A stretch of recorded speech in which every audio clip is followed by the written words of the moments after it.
Hi folks, we are on the Unit 4 Day 5 lesson and we're going to talk about continuity.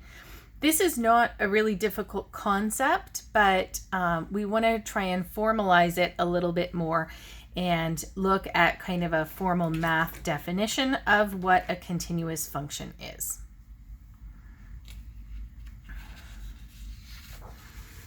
So the sort of formal definition of continuity is that a continuous function is something that you can sketch the curve of without lifting your pencil. So if you can kind of trace the whole graph of a function without lifting up your pencil, then that function would be continuous. Okay. The more formal math definition of this is that these three criteria have to be met. So the first point that must be true is that f at a must exist. So this is if a function is continuous at point a, an x value of a. So obviously you have to have a value of the function at that point. The second piece of the continuity definition says that you have to have the limit as x approaches a also must exist. And the third piece of that is that the limit as x approaches a of f at x has to equal the value of the function. Okay, so these are the three criteria for a function to be continuous. You have to have a point there. There has to be some point at x equals a on that function. You have to be able to approach the value from both sides and come towards the same spot, and the limit as you're approaching that x value has to equal the value of the function. So we'll kind of look through some counterexamples and talk about where functions are continuous and what types of discontinuities that you might see. So again, these are the three criteria for continuity. If one of these conditions is not satisfied, then that function is not continuous at x equals a. So here's a few different graphs we're going to look at. This first function is continuous for all values in the domain. So all of these points, we could trace this function. You could take a pencil and trace along all of the values of this function without lifting that pencil. So that is continuous. For any point on this function between -3 and it looks like 7 there, all of these points exist. There's a y value for every x value in that domain. The limit would exist, and there's no jumps. You're not going to have a limit approaching one thing and a point somewhere else. So that's a continuous function for all of those values. Okay. The next type of situation is a point discontinuity. So that's where we have a function with a hole in it. So this maybe was some kind of rational function with a restriction at x equals 1. So this is not continuous because if I was tracing along this function, I wouldn't be able to keep going. I'd have to lift my pencil to hop over that hole, and then it would be continuous past that. So because this function is not defined at x equals 1, then the function is not continuous. So that fails on the first criteria of the continuity test. Okay. This is also a point discontinuity. So again, here we've got this function. We have a hole here and it continues up. Now here the function is actually defined at x equals 1. There's a point at 1, 8 where that is defined. So the here we would have f at 1 exists. So we can list out what criteria we do meet. So f at 1 exists because f at 1 equals 8. And the limit as the function approaches 1, that also exists. So the limit as x approaches 1 of f at x exists. and the limit as x approaches 1 of f at x equals, here it's approaching 3. But this fails on the third criteria where the limit and the value of the function have to be equal. So the function is approaching a y value of 3, but the actual point on the function has a y value of 8. So the limit as x approaches 1 of f at x does not equal f at 1. So this fails on that third criteria where the limit and the value of the function have to be equal.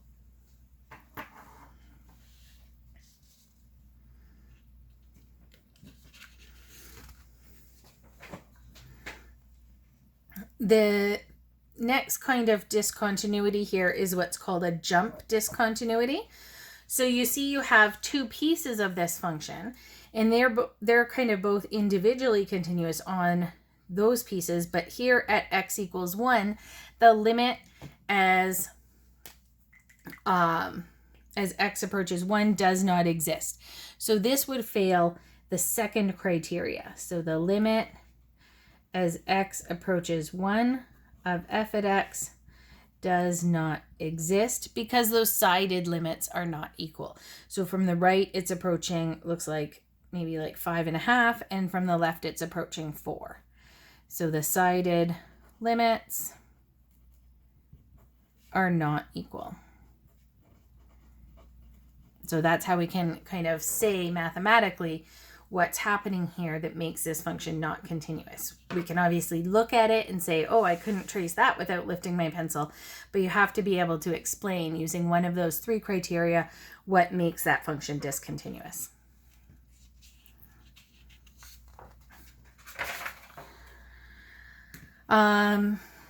The third type of discontinuity, so we saw a point discontinuity, we saw a jump discontinuity, and the last kind, I'm just going to kind of highlight those terms in here, is an infinite discontinuity.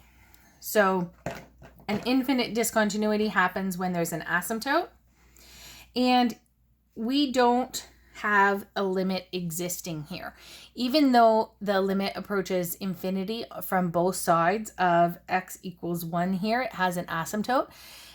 Infinity is not actually a number. We can't define an actual value of that limit. So if we say the limit as x approaches 1 of f at x equals infinity, this really means that the limit doesn't exist because it doesn't approach an actual numeric value.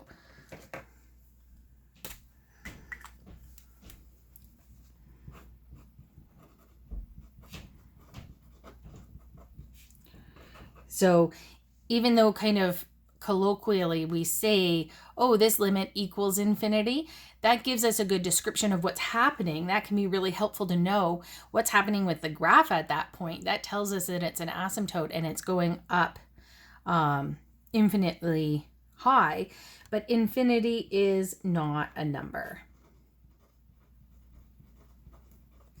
So the limit doesn't actually exist because for a limit to exist, it must be equal to an actual real number, and infinity is not that.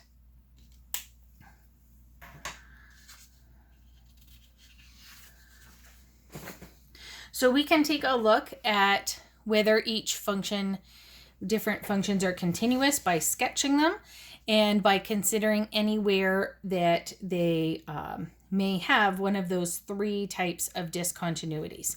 So I'm just going to kind of make another note, 3 kinds of discontinuities.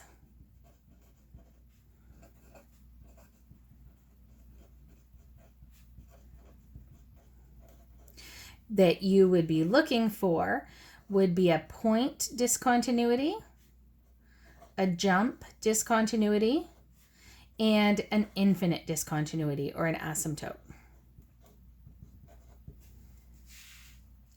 Okay, so those are our 3 types of discontinuities. In order to graph this, I'm going to factor.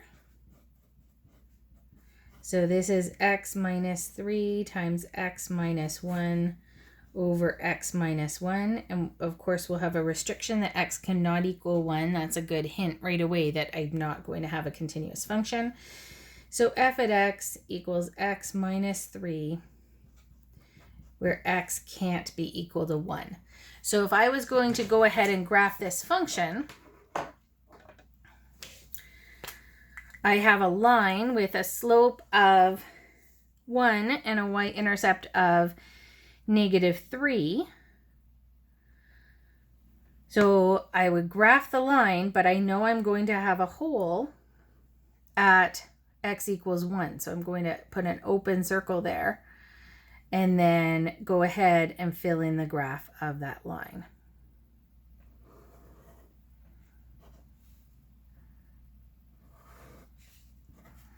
So there's my graph of f at x. So we would see that this is discontinuous. So it has a point discontinuity.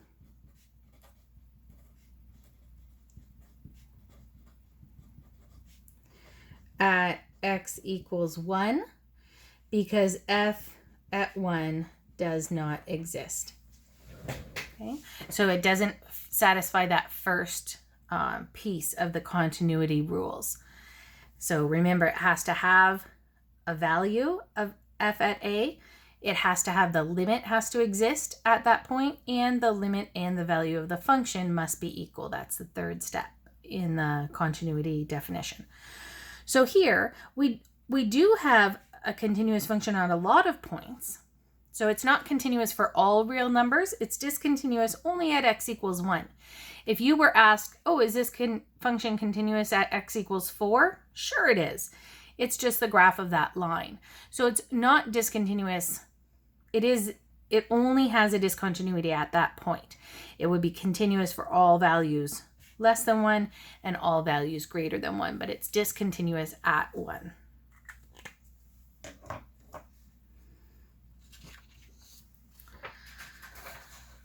Okay, here we're given a piecewise function. We have g at x, and this is given by the function x squared minus 1 if x is greater or less than, less than or equal to 2, and the graph of the line 4x minus 5 where x is greater than 2.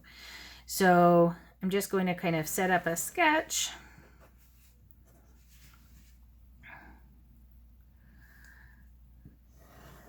And sort of roughly sketch this in.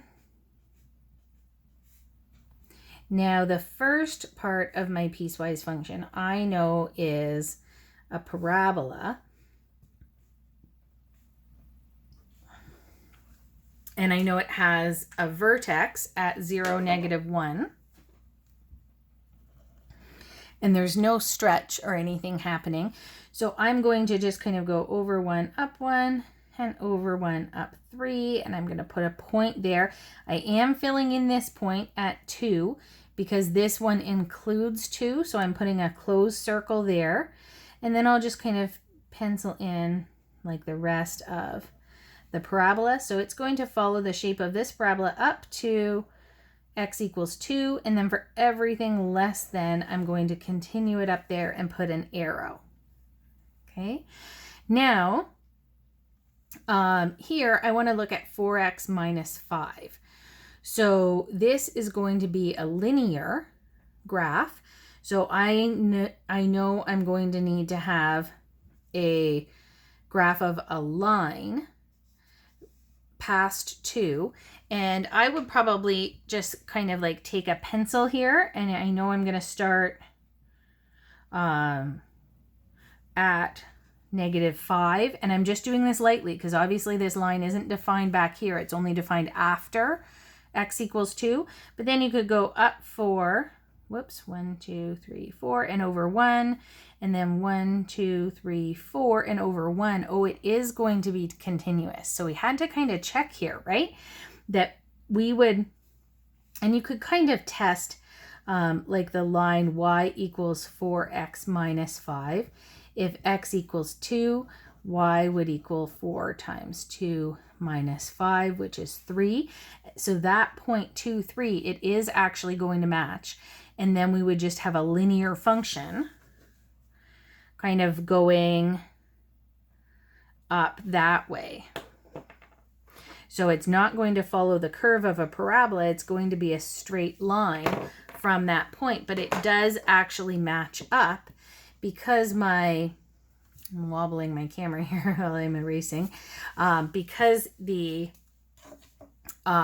value when x equals 2 in both of these functions would be at the point 2, 3, the parabolic piece and the linear piece do match up. So this is continuous. And we know that parabolas are going to be continuous for all x values and lines are continuous for all x values. So really we're just looking at the potential discontinuity being where the two pieces of that piecewise function join. So this is continuous for all x values, for all real numbers. And we can say f at 2 equals 3, and the limit as x approaches 2, and maybe I'll specify from the right, of f at x equals the limit as x approaches 2 from the left and the right, and they all equal 3. So the limit as x approaches 2 of f at x equals f at 2. So we've kind of checked all of our bases, and this is the mathematical way of seeing that. I've checked the point there, and I've checked the both-sided limits. They both approach that same value, so the limit exists, and the value of the limit equals the value of the point. So those are the three criteria that we have to state that a function's continuous. Now some, in particular, like the first one where we had that hole or that point discontinuity, can be called removable discontinuities. So what we can do is kind of rewrite a function, and I'm just going to flip back to this one. So this previous example number 1 where we had a hole, if we wrote this as a piecewise function and just kind of defined that one point, all of a sudden we could make this a continuous function. Even though the original function's not, we can add something to it, and basically figuring out where that hole would be, if we defined, instead of just having f at x equals this first part where there was a restriction at 1, you can redefine f at x as a piecewise function and just define wherever that hole is. Just say, oh, the other piece of this function is just at that point, and x is equal to -2. So if we'd kind of define this in that previous graph, so we just kind of would look here and say, oh, well, we had a hole at 1, -2. So if we defined a second part of this function that's only defined at 1 and the y value is -2, it would fill in that hole and we would be given a continuous function. So it's kind of a bit of a workaround if you have a point discontinuity. That does not work if you have a jump discontinuity or an infinite discontinuity. Obviously, like there's no way to connect those very easily, but it does work if you just have a hole in your function. So that's called a removable discontinuity, and that's only ever the point discontinuity. And basically you just define, instead of a single function, you define it as a piecewise function and fill in that hole. So this is a good summary, and this is from your textbook. Just making sure that you remember the 3 criteria for continuity, because if you're asked whether a function's continuous or not, you have to be able to justify it. You can't just say, yes, it's continuous, or no, it's not. You want to be able to justify very clearly either where it is discontinuous and why you know it's discontinuous by, say, stating that the function doesn't exist, or the limit doesn't exist, or the limit doesn't equal the function. Or if it is continuous, you want to justify why all 3 of those criteria are true. Okay, that's all. So it is a pretty reasonably simple topic, I think, but do make sure that you do the practice questions. And if you have any questions about the kind of justification or the notation involved in this, please make sure you let me know.